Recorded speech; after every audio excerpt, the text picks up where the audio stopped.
The air in the grand chamber of the Galactic Concordance was a carefully curated fiction.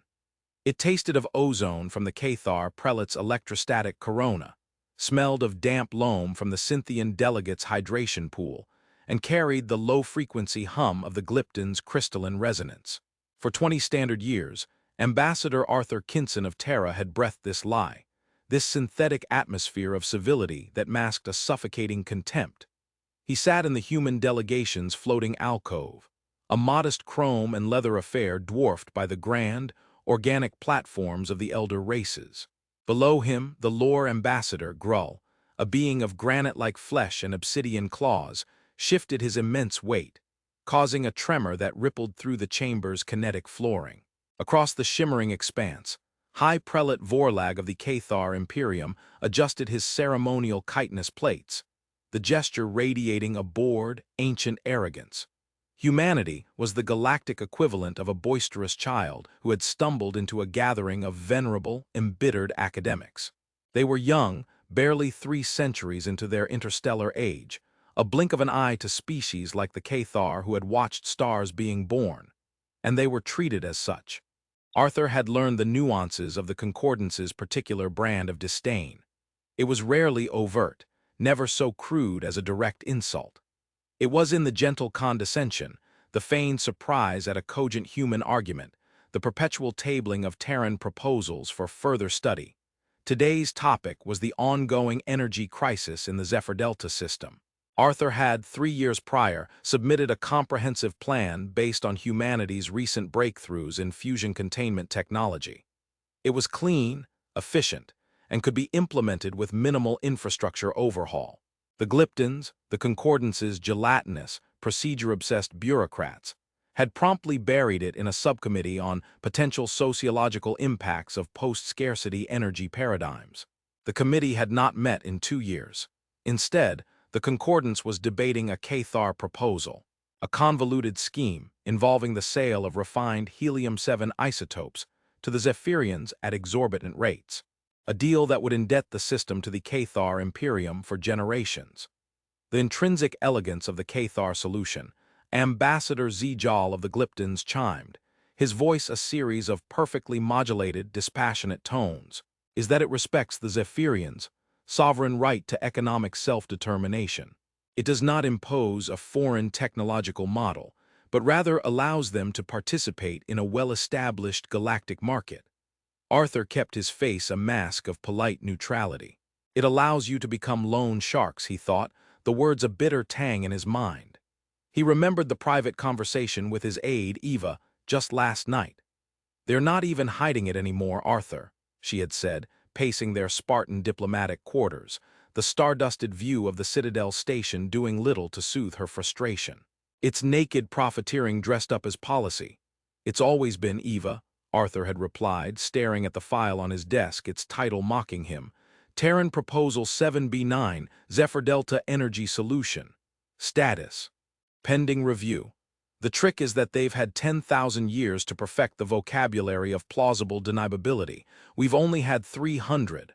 The Titan Gate, Eva pressed on, her voice tight. Our hyperlane stabilization tech. It would have cut travel time through the outer rim by 60%. Saved hundreds of ships, thousands of lives. The Glyptons classified it as a potential military asset and locked the patents in a trust for a century. Then 20 years later, a Cathar corporation independently develops a remarkably similar, albeit less efficient, drive and sells it to the highest bidders. "Remember," Arthur said, the memory a cold knot in his stomach. He had fought that battle for 5 years, presenting evidence, logical arguments, and expert testimony. He was met with polite, unblinking stares and procedural roadblocks at every turn. In the chamber, Vorlag took the floor. The Cathar were vaguely insectoidavian, with sleek, iridescent carapaces and multiple, deep-set eyes that saw on several spectra. They considered themselves the galaxy's ultimate predators, not just of flesh, but of civilizations. They didn't conquer with fleets. They conquered with contracts, with dependencies, with the slow, inexorable weight of their history. "We must be mindful," Vorlag's voice resonated, a complex sound that was part hiss, part chord, "of the impetuousness of youth. There are those among us who, in their eagerness, would offer solutions that disrupt the delicate tapestry of galactic culture. They would give a child a fusion reactor, not understanding that the child must first learn to build a fire. This is not kindness. It is arrogance.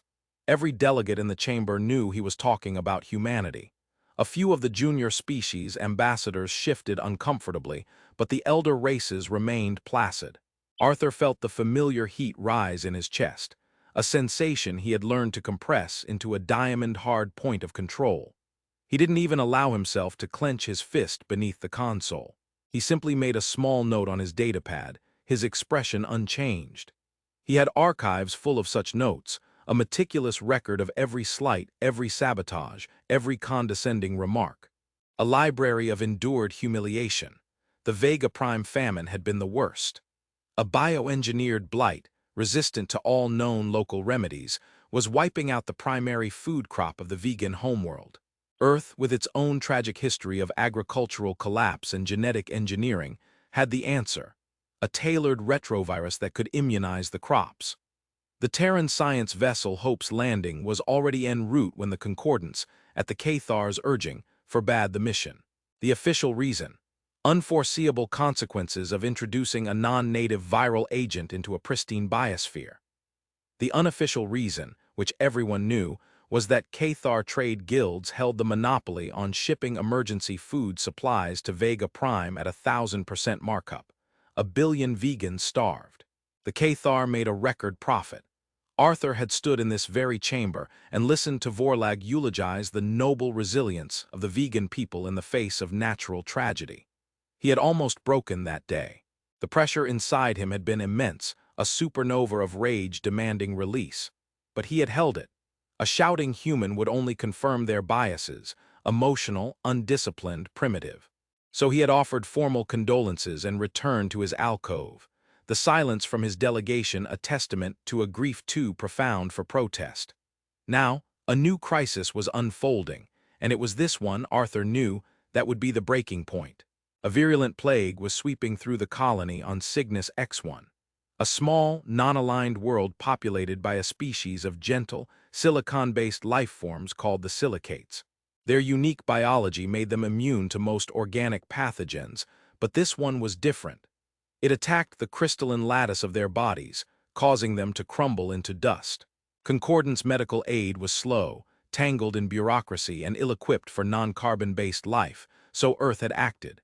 Unilaterally, 3 of its most advanced medical frigates, the Florence Nightingale, the Marie Curie, and the Jonas Salk, had broken protocol and entered Cygnan space. They were not carrying weapons or trade goods. They were carrying nanoforges capable of producing tailored crystalline stabilizers, medical personnel with expertise in xenobiology, and humanitarian supplies. They were doing what the Concordance was supposed to do, helping those in need, and the Concordance was furious. The debate on the Zephyr Delta energy crisis was abruptly shelved. An emergency session was called. Arthur walked into the chamber knowing what was coming. The air, usually thick with a dozen different alien scents, felt thin and charged, like the moment before a lightning strike. High Prelate Vorlag floated to the center of the chamber, his posture radiating a grave, theatrical solemnity. He did not look at Arthur, but his words were aimed like precision-guided missiles. "Members of the Concordance," he began, his voice echoing in the vast space. "We are gathered today to address a matter of the most profound gravity. An act of cultural contamination and sovereign violation so brazen it threatens the very foundations upon which this august body was built, the principle of non-interference." He let the words hang in the air. Arthur felt hundreds of eyes turned toward him. He kept his own gaze fixed on Vorlag, his face impassive. "The fledgling civilization of Terra," Vorlag continued, the word fledgling dripping with paternalistic pity, in its understandable but dangerous naivete, has taken it upon itself to intervene in the internal affairs of the Cygnus X1 system. Disregarding established concordance protocols and the wisdom of its elders, they have dispatched a military-grade fleet under the guise of humanitarian aid. A murmur went through the chamber. Military grade was a deliberate, poisonous lie. The medical frigates were unarmed, their energy output routed entirely to their medical bays and fabrication units. "This is a pattern," Voreg declared, his voice rising. "A pattern of a species that believes its solutions are the only solutions. A species that mistakes technological capability for wisdom. A species that cannot differentiate between assistance and assimilation." They offered disruptive technology to Zephyr Delta. They sought to introduce an unvetted biological agent to Vega Prime. And now this. This is not aid. This is the vanguard of an ideology, an insidious creep of human exceptionalism that seeks to remake the galaxy in its own image. Zijal of the Glyptons chimed in, its light patterns flashing in agitated support. The High Prelate speaks with clarity. The procedural violations are staggering. The potential for unintended cultural, biological, and political consequences is incalculable. Therefore, the Glypton hegemony, in concert with the Cathar Imperium and 17 other signatory powers, puts forth this resolution: that the actions of the Terran Federation on Cygnus X1 be formally condemned and labeled an act of unlawful ideological interference, and that Terra be censured, its voting rights within this chamber suspended for one full cycle, pending a formal apology and the immediate recall of its vessels. The resolution appeared on the main holographic display, its cold, legalistic text a death sentence to humanity's reputation. This was it. The culmination of decades of condescension, of being sidelined, of having their best intentions twisted into malice. This was not just a political maneuver, it was a branding. They were being officially labeled as galactic pests, their compassion weaponized against them and declared a crime. The vote was called. It was a formality. The Cathar and their client states, the Glyptons and their bureaucratic allies, the fearful and the envious, they all voted in favor. The tally was overwhelmingly for censure. A profound silence fell over the Grand Chamber. Every eye was now on Arthur Kinson. They expected a plea, a protest, a fiery but ultimately impotent outburst that they could dismiss as typical human emotionalism. Eva, standing behind him in the alcove, held her breath, her hands clenched into white-knuckled fists. Arthur remained seated for a long moment, letting the silence stretch until it became uncomfortable. He looked at the final vote count. He looked at the smug satisfaction on Vorlag's face. He looked at the shimmering, impassive form of Zijal. He saw the lore ambassador, Grull, watching him with an expression that might have been pity or perhaps just morbid curiosity. Then, slowly, he rose to his feet. He did not activate the primary amplification system. He used only the local alcove microphone, forcing the chamber to quiet itself completely to hear his soft, calm voice. "I thank the High Prelate for his words," Arthur began, his tone even and devoid of any discernible emotion. "And I thank the members of this concordance for the clarity of their decision." The unexpectedness of the opening sent a ripple of confusion through the delegates. Vorlag's mandibles twitched. This was not the script. "For 20 years, Arthur continued, his voice as cool and precise as a surgeon's scalpel, I have sat in this chamber and listened. I have learned. I have learned that in the vocabulary of the concordance, words are not tools of communication, but of concealment. So, allow me, for a moment, to speak with a different vocabulary. The vocabulary of facts." He turned his head slightly, his gaze falling upon Ambassador Zijal. "Ambassador, you speak of procedural purity and staggering violations. I find that fascinating. On the matter of Terran Proposal 7B9, the Zephyr Delta Energy Solution, it has been languishing in Subcommittee Gamma 7 for 1,095 standard days, awaiting a procedural review that requires a quorum of 5. I have on record 17 formal requests for that quorum to be assembled. All have been denied due to scheduling conflicts. Yet the delegates in question have met on 32 separate occasions in that time to debate Cathar trade tariffs. That is not procedure. That is a filibuster, a deliberate, targeted obstruction to deny a system in need in favor of a system of profit." The light patterns on Zijal's form flickered erratically, a sign of extreme agitation. "You speak of the potential for unintended consequences regarding our hyperlane technology, the Titan Gate," Arthur went on, his voice never rising. "It was locked away under Concordance Seal 9 Delta for being destabilizing. A curious term. The technology was stable. The physics were sound. The only thing it destabilized was the Cathar Imperium's monopoly on heavy freighter transport. The independent development of a similar drive by a Cathar-owned entity, 22 years later, was a remarkable coincidence. A coincidence that has, according to our calculations, generated approximately 6 trillion credits for the Imperium. A profitable consequence indeed. He let that sink in, then his eyes moved, slowly, deliberately, until they met the multifaceted gaze of High Prelate Vorlag. The chamber was so quiet now that Arthur could hear the faint hum of the anti-gravity units holding his own alcove aloft. "And now you, High Prelate," Arthur said, his voice dropping even further, becoming a confidential, lethal whisper that carried to every corner of the silent room. "You are the poet of this chamber. You speak of the sanctity of non-interference. You craft beautiful phrases about letting civilizations build their own fire. It is a truly noble philosophy." He paused. "A philosophy you seem to have misplaced during the benevolent pacification of the Rylan hegemony, whose citizens now serve as indentured labor in your deep-core minds. A philosophy that was curiously absent during the assisted ascension of the Peathok. A species whose entire religious doctrine was rewritten by Cathar, historians, to include a sacred mandate to cede 70% of their planetary resources to the Imperium in perpetuity. Are these the fires you taught them to build?" Vorlag's body went rigid.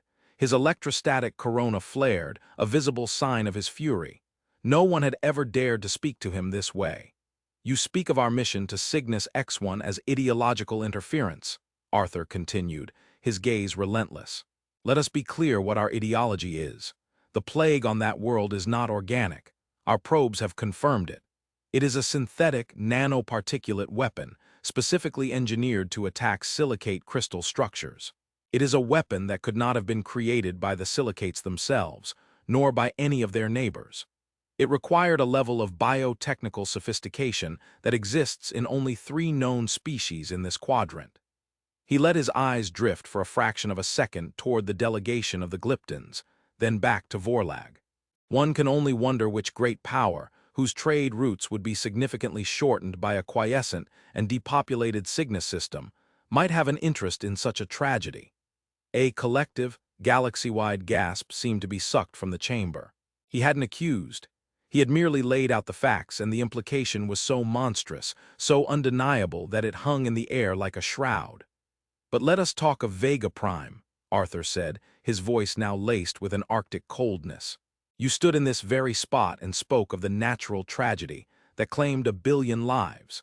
While you spoke, Cathar grain freighters were selling emergency rations on the vegan orbital stations for prices that amounted to planetary enslavement. We have the trade logs. We have the contracts. We know that your guilds refused to unload supplies until the vegan leadership signed over mineral rights to their outer moons. The sanctity of non-interference allowed you to watch a world starve and then pick its bones clean." He looked away from Vorlag now, his gaze sweeping across the entire assembly, from the mighty to the meek. "You look at humanity and you see a young, boisterous, emotional species. You find our art primitive, our history short, our compassion inconvenient. You call our aid interference because it exposes your inaction. You call our solutions disruptive because they threaten your monopolies. You call our principles naive because they remind you of a time before you traded yours for power. Are old," Arthur stated, the words simple and devastating. "But you have not grown wise. You have only grown decadent. You have built an empire of procedure and precedent that has become a cage for you all. You sit in this chamber, cushioned by 10,000 years of history, and you have forgotten the cold, hard vacuum of reality. You have forgotten what it feels like to be hungry, to be sick, to be afraid." He brought his hands up and rested them on his console. "We have not forgotten. Our history is a litany of self-inflicted wounds. We have been predator and prey to each other on our own world. We have fought wars of extinction over ideology, over resources, over pride. We have stared into the abyss of our own nature, and we are not proud of what we saw. But we learned from it. We learned that for a species to survive, it must be better than its own base instincts. Our compassion is not a weakness. It is not an ideology. It is a survival strategy. It is the one thing we have clawed from the wreckage of our own past that has any lasting value. His eyes finally fell on Grull, the hulking lore ambassador.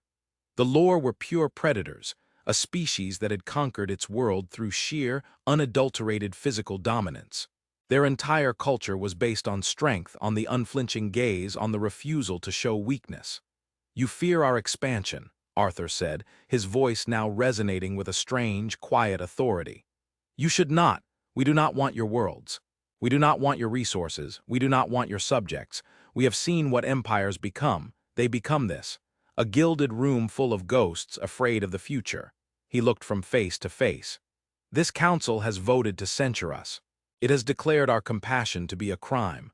We will not protest this vote. We will not appeal it. We will accept it. And we will remember it." He straightened his back, his 5'10" frame suddenly seeming to cast a shadow that reached every corner of the immense chamber. "The suspension of our voting rights is acknowledged. The censure is accepted. The Terran medical fleet will not be recalled. They will continue their work. They will save every life they can on Cygnus X1, and we will send more. We will do this because it is right, not because it is permitted." He paused, letting the finality of his words settle. "Your judgment is noted, but we are no longer bound by it. Do with that information what you will." Arthur Kinson then did something no one expected. He simply sat down. He did not look at anyone.